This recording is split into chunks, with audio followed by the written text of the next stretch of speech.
uGeneral Dumisani Khumalo kuMadlanga Commission waveza ubufakazi phofi CCTV akasibukelisa yona nansi ke nayo ndiyifakile ne apho kwakuyosetshwa khona kwaGeneral Shadrack Sibiya mhla kuyothi kuyokwenziwa la search and seizure.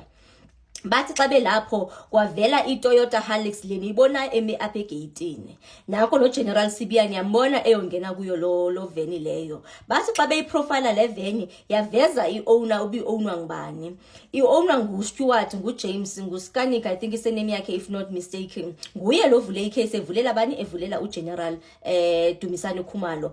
I think uKhukzini ukhona bekethe uvulela uGeneral Mkhwanazi ayo General Khumalo ayo General Mkhwanazi General Khumalo. So ithi lento lena uGeneral Khumalo waveza ufakazi boba after beyicheckile owner ngubani bescrutinize nale owner kwavela nento yoba uJames une criminal cases akayenazo phansi kwegama lakhe. I think if not mistaken wathi 34 kule 34 i18 wabe uya convictwa kuzo and then i11 ya withdrawer about 5 if not mistaken kwakuthi ufoundwa not guilty. So kwezezi 18 ngathi wafoundwa guilty and the majority yezi case kwakuthethwa ngazo i-carjacking ngongathi uyi-serial car hijacker ngoindlela kokuthethwa ngayo. So into engathi njalo kwakuthi uveza nenye into yoba kwalo James lona ngomnye wabantu uGeneral Sibiya lo oye waba nesibindi soba abamthathe aye naye eParliament. Nanso ipicture yakhe yilesekiliwe apho uGeneral Sibiya xa waye appear before i-ad hoc committee ukhona uhleli apho emva kwakhe. So wabe sithi into associate nabantu abanjalo ukuthi uGeneral Khumalo waphinde watsho wathi as a result abekho sure noba bazathi uyibodyguard nokuyini because rightfully so ingathi bodyguard zabantu abaphezulu abasesikhundleni eziphezulu pha emaphoyiseni kumele kube ngabantu basesiphoyiseni. So uze babe confused bangamazi noba uwela kweliphi icala ncam because yena ngendlela akavela ngayo uvela ngathi bodyguard. So that's more or less about what uGeneral Dumisani Khumalo had to say about lo muntu lona oba kwavela nwenye izinto ngathi nezi plate numbers emoto kunokushikashika ininzi nje into yathetheka phansi kwalonto leyo.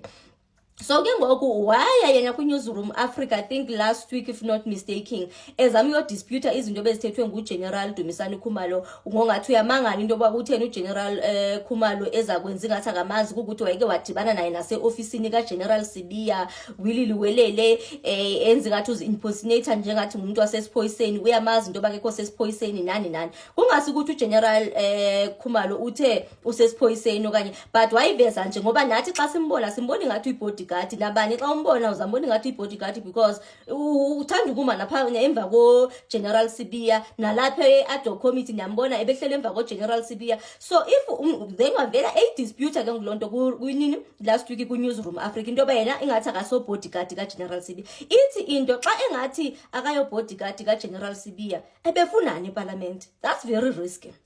Bengibane bezebeye ngabuni eParliament sharp ke siphumeni kuleyo. So uvuleke ngoku ama case ayi3 i-charges ezi3 against uGeneral Dumisani Khumalo. Eyokuqala uthi ingathi iperjury ne kuqamba amanga under oath ngongathi wenza ingathi akamazi yethu yamazi into engathi njalo nje. And then number 2 uvule icase ngathi uronza nePopier Act andikho sure whether is it because xa ke profile kune picture nani ipicture yakhe yavela apho le ngathi iskwenyana apho enenwele khona nani ngathi uprofile through la picture kwadiyaniswa nale ya current nani uze watsho futhi no commissioner wathi yo ayiyena beke ngazumbona because ababonakala ngathi umuntu oyi1 nani. So andikho sure le Popier Act okanye kuba bengene naphansi kwemicimbi wakhe bamdingida ba investigator kwayena andiyazi but ikhona nento engathi eyesibini iPopier Act and then eyesithathu into kanene yo defeating the ends of justice. So zizo nje cases zakhona and ingathi so far eyona channel entertainayo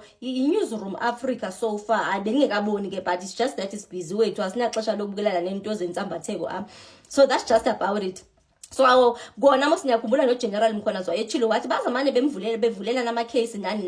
So umuntu ovulele uGeneral Mkhwanazi icase nguAdams but naye emvulela nje ngento nje engasile engathangani. So nje those about it zizwe case engabe zikhona. So nanku lo muntu lo izolo yesterday or day before yesterday nanko apho ivideo yakhe apho bekethini ebeyovula lo macala lawo esithi ke ngokuzovula icriminal cases against General Khumalo including i-civil claim. So i-civil claim uzomsuwa nokumsuwa and as maybe it's because it's defamation of character or what, and yazi into yakhona. So uclaim ukuthi yena akanawo ama criminal charges apho. Akathi akanama criminal charges nimamele uthi akanawo ama criminal charges apho wafoundwa guilty khona yena. So watsho wathi ngathi khona i-department ekhipha leyo record uba ngaba uGeneral Khumalo beke nayo i-intelligence as a head of i-intelligence bokumele uye wayipick up lonto nani, of which I don't think uGeneral Khumalo ebengahamba ayokwenza ayo testify ngento akangekho sure ngayo akangayipick up because i-cases zakhona weza nazo zawathi chunyana nje uzabalwa zathini ziyavela nje nalapha. It's just that video yakhona because it was long testimony yakhona sa izamile nje my short nisho. So you'll watch these videos maybe just to get a better understanding. So that's just about it. Ayo case engabe ngithwa nanku 1010 uGeneral Khumalo hayi ngiyabaza ndithi bayathanda ubaqambela ama case.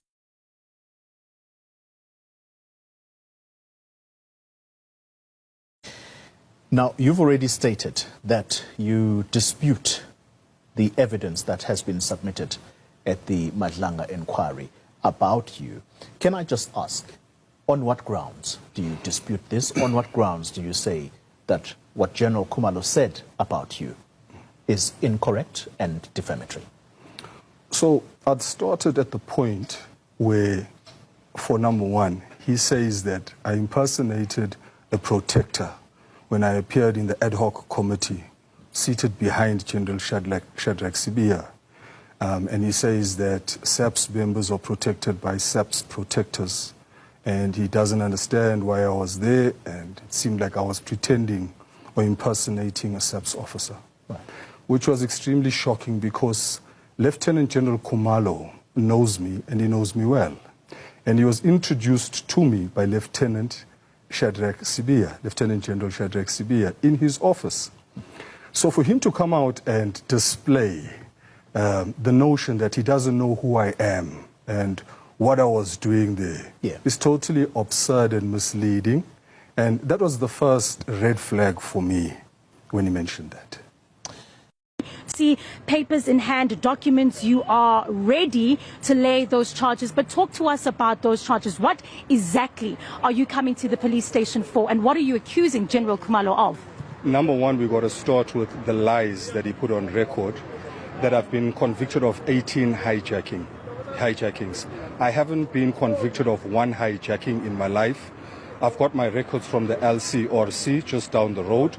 And if General Khumalo had any intelligence, as the head of intelligence, he would have picked up the phone and phoned the LCRC, which keeps the records of all the cases.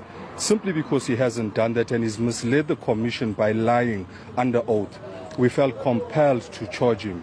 But he's also caused irreparable damage to myself and my family, and he will be sued accordingly. My legal team is now preparing papers, and we will be taking this matter even further than just the criminal cases that we are opening this morning. Now talk to me about those charges. I understand it's 3 charges that you're billing against the General today. Yes, this morning I'll be opening charges of perjury. The second charge would obviously be contravention of the POPIA Act and defeating the ends of justice.